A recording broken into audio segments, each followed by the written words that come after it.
Hi, I'm Julia from Toddy, and today we are exploring why your single origin coffees deserve Toddy. I have with me Chris Schooley from Rocky Mountain Craft Coffee Alliance, who is going to be tasting some coffees with us. I'm with the Rocky Mountain Craft Coffee Alliance.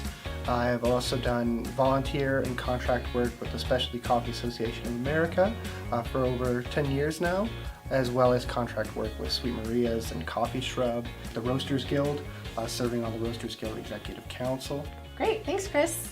For our tasting today, we've taken 3 different single origin coffees and brewed them 2 different ways. One, a hot brew method with the press pot, and another, a cold brew method with the Toddy system.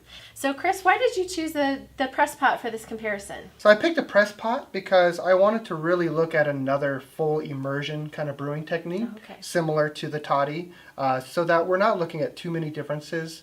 What we're trying to look at with what the Toddy is doing with the single origin coffee is what are the things that are being pulled out of there? What are the interesting, unique things that Toddy's pulling out of there?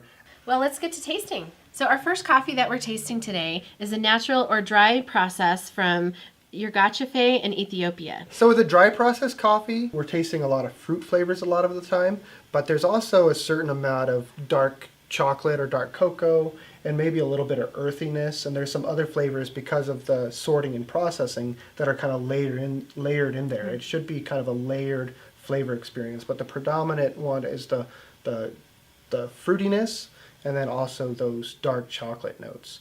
We start with the press pot, and so I get definitely a lot of that fruitiness in the aftertaste, as well as some of that cocoa. It's almost like a carob, like a natural kind of carob flavor, but there's a certain kind of dryness in the cup as well.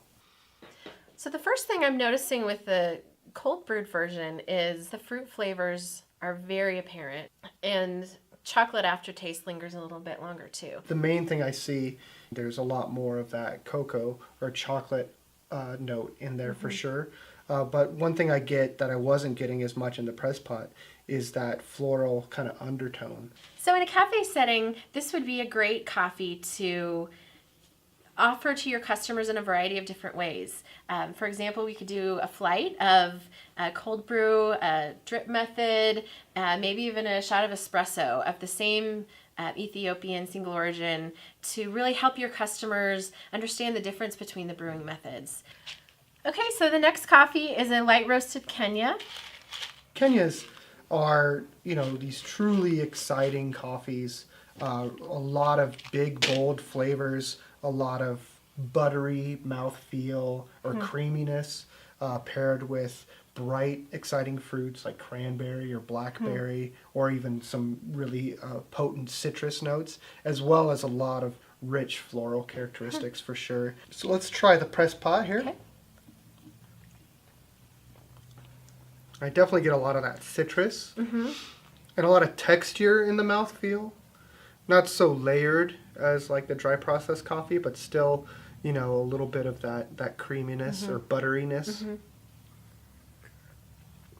I'm definitely getting tomato. Like acidity, a really potent kind of acidity to it.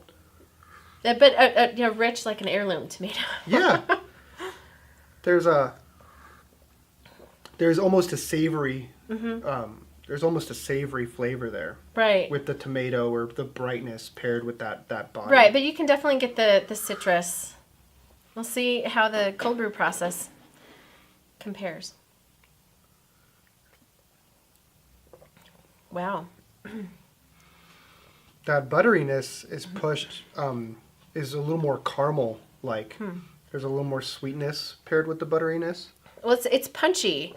It kind of knocks your socks off a little bit, but at the same time, it's almost like a punch bowl where I'm getting fruit. I'm getting almost like a little bit of vanilla and caramel, like you're talking about. So with this, I don't know if I would serve it with sugar or milk as much, because it only seems that, I don't know, adding anything to it might really take away from some of the effervescence that it has just naturally. For sure. I think this is a great just cold beverage, or even if you did a hot preparation of the concentrate and see what came together with Sure, that. like steaming it with an espresso machine steam one.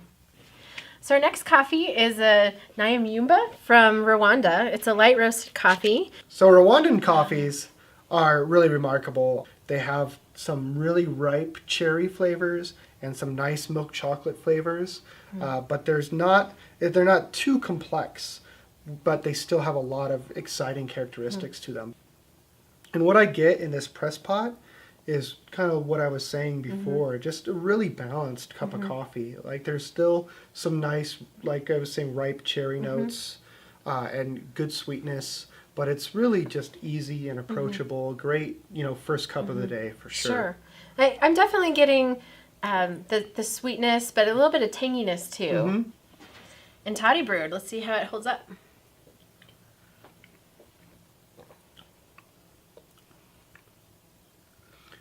In the Toddy Brew, I get a lot of graham cracker, a little bit more of that molasses or brown sugar is coming through for sure. Just super sweet cup of coffee. Yeah. I'm getting stone fruit and citrus.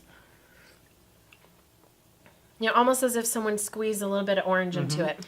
It's a great summer cold brew where, I could see it being served in the morning as well as, a nice afternoon pick-me-up.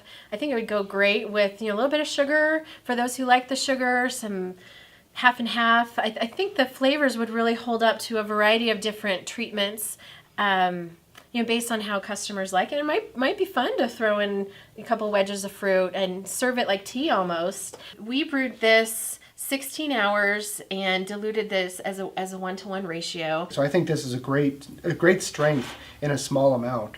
People think about toddy a lot as iced coffee, just straight iced coffee, so they think about having a big glass of it in ice. But I love the idea of serving it in a small amount next to a small amount, like an espresso, and putting it in that context. And so today, Chris, we tasted 3 very different African coffees, and I think they all performed really great with the Toddy cold brew system. What do you think about exploring different regions' single origin coffees? yeah, I think the lesson that I'm taking away here is that the single origin coffees didn't lack any depth. So I think one of our big takeaways today for roasters as well as cafe operators, baristas, is when you get a single origin coffee that you're really excited about, try it with your toddy system, explore it, see if there's a hidden gem in there that you wouldn't have necessarily expected. Well, thanks Chris Schooley for joining us today. This was a lot of fun and I learned a lot. Yeah, thank you for having me. I really enjoyed tasting all the coffees side by side, and I'm really excited by what we can do with toddy and really looking forward to seeing what other people do with it. Great. Well, and stay tuned for more videos in our series, Schooling You on Cold Brew.